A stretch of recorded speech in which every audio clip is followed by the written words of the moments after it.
What's going on, guys? I'm Steve. Welcome back to the channel. Welcome back to another video. If it's your first time stopping by the channel, hit that subscribe button. Trust me, you won't regret it.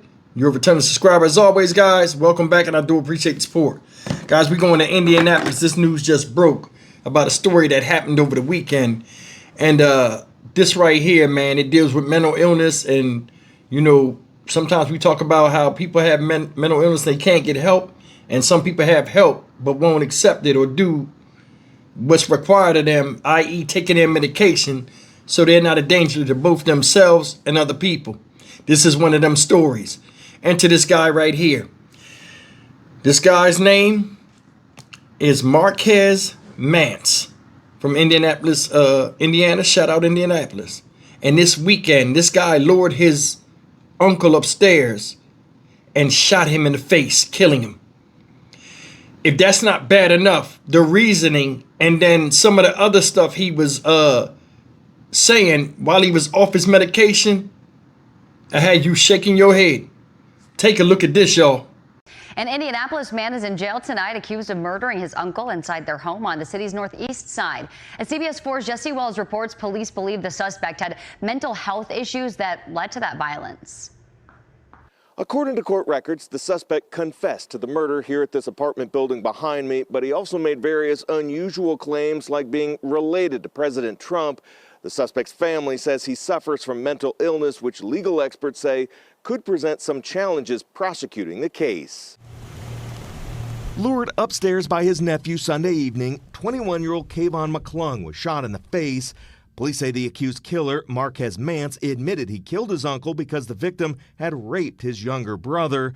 But according to court records, the suspect's own mother told police she didn't believe the victim had ever harmed anyone and insisted the claims were a paranoid delusion by her son. The mother explained her son had been hospitalized and diagnosed with paranoid schizophrenia. The suspect confirmed he had been prescribed the antipsychotic drug Risperdal, but he stopped taking the medication because it made him feel drowsy. While talking to police, the suspect stated his grandfather was Donald Trump. He also claimed he had an app in his head that he communicated with and told him about his brother's molestation. It definitely can really put the brakes on a prosecution for someone who's in this position. Attorney Joe Villanueva says the first step for legal cases involving mental illness is determining whether or not the suspect is competent to stand trial, which could delay prosecution. It's something that takes a lot of time, but it's an important thing for our criminal justice system to make sure that people are of sound mind if we're going to hold them accountable for things. If Mance is found competent, the defense could still argue that the suspect was insane at the time of the killing. While he's not connected to the case, Villanueva hopes tragedies like this serve as a warning for families everywhere. If people out there know somebody with mental health issues, please try and get them the help they need. Maybe we can prevent these kinds of crimes from happening. Finally, the suspect is now being held without bond at the Marion County Jail, awaiting the filing of formal charges. Jesse Wells, CBS 4 News. Guys, you seen it. They said that's going to be a hard case to prove, even though he admitted he did it, and they say he might be temporary insanity. I don't know, because I'm going to be honest with you. He fessed up to it, and some of the stuff he said, that already showed he had some type of insanity, or he wasn't right in the head. But then again, what's scary about situations like this, people look normal. But you can't talk them out of, talk sense in somebody that has an irrational mind, irrational mind. You can tell it's late. That's the scary part. He lured the guy upstairs. Hey, Uncle such and such, come upstairs. Let me talk to you. Came upstairs, blew his face off. Never even knew it was coming.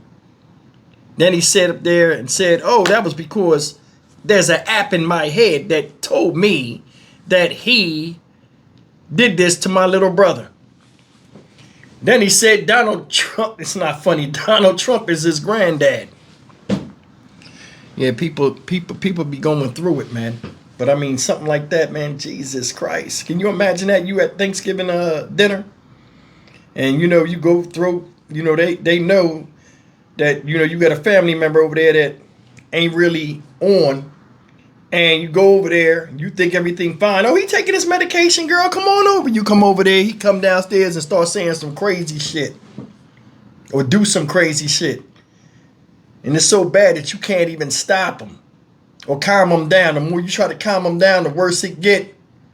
You know what I'm saying? You ever been into it with somebody where no matter what you say, it's like the fluctuation or the sound of your voice sends people off, and you're trying to stop them because you see it's headed to some type of violence, including yourself, and there's nothing you can do. And even if you be quiet, it still brings it to where it is. I think a lot of times people that be like this, I don't know what that mental illness is that he does have.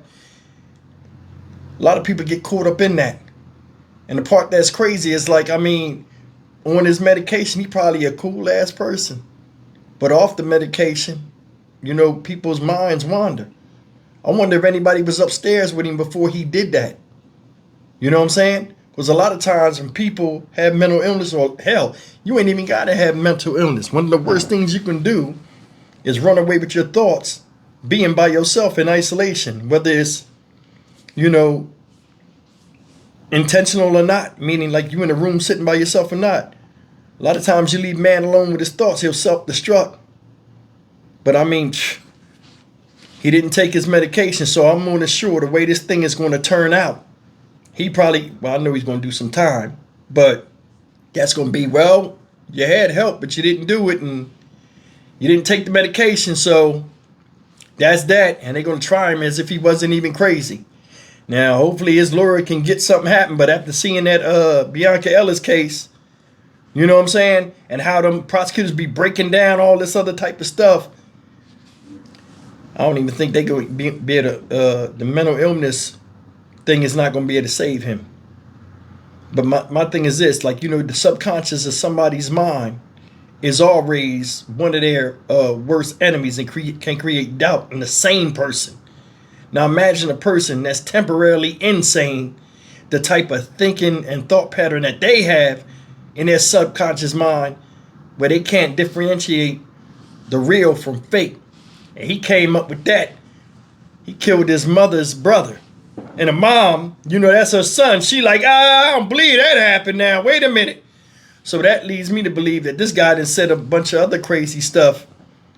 Maybe not to that magnitude that they've seen, because they said he was admitted in the hospital and stuff before. So he had episodes where they're like, okay, we know how to handle him. But this time he got the drop on him. That's the part that's sad. Oh yeah, and let me say one more thing before I get out of here. At all this stuff that we talked about, right, and him being crazy, what if he's telling the truth? What you think about that? What if he's telling the truth? I forgot to put that in there. You know, a lot of times when people are crazy, it's easy to dismiss what they're saying. But, you know, what if it's reality? I just wanted to leave that in there before, you know, I finished this video. I'm Stock Market Steve for the Dynamic Reason channel. As always, like, comment, share, and subscribe. I'll see you in the next video. Take care.